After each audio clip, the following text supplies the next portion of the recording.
पूरी जिंदगी कपूर में आग लगाते लगाते बीत गई, तो कपूर में आग क्यों लगाई जाती है? जिसके यहाँ आरती के बाद में कपूर जलाया जाएगा उसको एक अश्वमेध यज्ञ का पुण्य फल तुरंत 33 कोटि देवताओं को बिठाकर तब भगवान शंकर ने हाथ में गंगा का जल लेकर उस अश्व पर छोड़ा तो उसको कपूर बना दिया। कपूर बनाकर उसको यज्ञ में समर्पित कर दिया। भगवान विष्णु से कहा, सुनो विष्णु, यज्ञ की पूर्ण आहुति पर यह कपूर के रूप में यह अश्वमेध यज्ञ के अश्व को दान दिया गया है।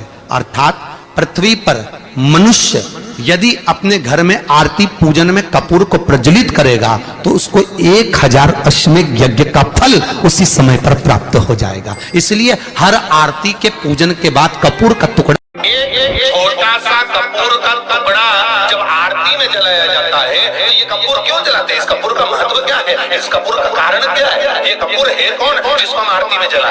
क्या जरूरत है इस कपूर को आरती में जलाने की? क्या जरूरत है इसको यज्ञशाला में जलाने की? क्या जरूरत है इस कपूर को पूजन में जलाने की? स्वयं गुरु बाबा कहते हैं, यदि कोई आरती में पूजन में घर में एक कपूर का टुकड़ा आरती के बाद में जब समर्पित करेगा तो उसको अश्वमेध यज्ञ का पुण्य प्राप्त होगा। अश्वमेध यज्ञ के पुण्य को पाने के लिए कपूर का टुकड़ा आज भी आरती में जलाया जाए। एक कपूर का टुकड़ा सुख का, इसीलिए हमारे यहाँ शास्त्र कहता है महाराज, जब आपको घर में अगर ऐसा लगने लगे 15 दिन से बहुत बेचैनी है, बहुत दुख तकलीफ लग रही है, कोई ना कोई बीमार पड़ रहा है, कुछ ना कुछ तकलीफ लग रही है, एक पीपल का पत्ता ले लो, उसके ऊपर कपूर का टुकड़ा ले लो, सारे घर में घुमाकर उसको दरवाजे के बीच में जला कर थोड़ी सी देर 20 से 25 मिनट के अंदर मकान में एनर्जी वापस आ जाएगी, उस भवन में एनर्जी वापस प्राप्त होगी 20 से 25 मिनट के अंदर।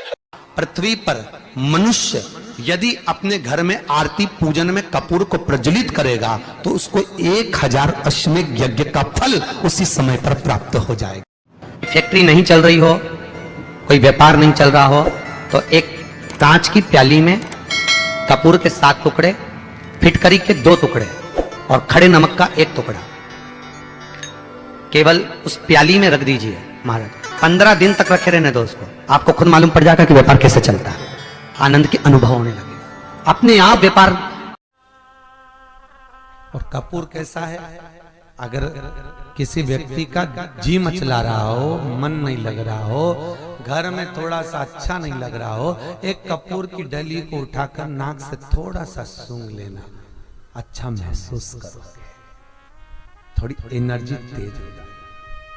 एक छोटा सा कपूर का टुकड़ा जब आरती में जलाया जाता है तो ये कपूर क्यों जलाते हैं? इस कपूर का महत्व क्या है? इस कपूर का कारण क्या है? ये कपूर है कौन जिसको हम आरती में जला? क्या जरूरत है इस कपूर को आरती में जलाने की? क्या जरूरत है इसको यज्ञशाला में जलाने की? क्या जरूरत है इस कपूर को पूजन में जलाने की? स्वयं गुरु बाबा कहते हैं, यदि कोई आरती में पूजन में घर में एक कपूर का टुकड़ा आरती के बाद में जब समर्पित करेगा तो उसको अश्वमेध यज्ञ का पुण्य प्राप्त होगा। अश्वमेध यज्ञ के पुण्य को पाने के लिए कपूर का टुकड़ा आज भी आरती में जलाया जाए। एक कपूर का टुकड़ा सुख का, इसीलिए हमारे यहाँ शास्त्र कहता है महाराज, जब आपको घर में अगर ऐसा लगने लगे 15 दिन से बहुत बेचैनी है, बहुत दुख तकलीफ लग रही है, कोई ना कोई बीमार पड़ रहा है, कुछ ना कुछ तकलीफ लग रही है, एक पीपल का पत्ता ले लो, उसके ऊपर कपूर का टुकड़ा ले लो, सारे घर में घुमाकर उसको दरवाजे के बीच में जला कर थोड़ी सी देर 20 से 25 मिनट के अंदर मकान में एनर्जी वापस आ जाएगी, उस भवन में एनर्जी वापस।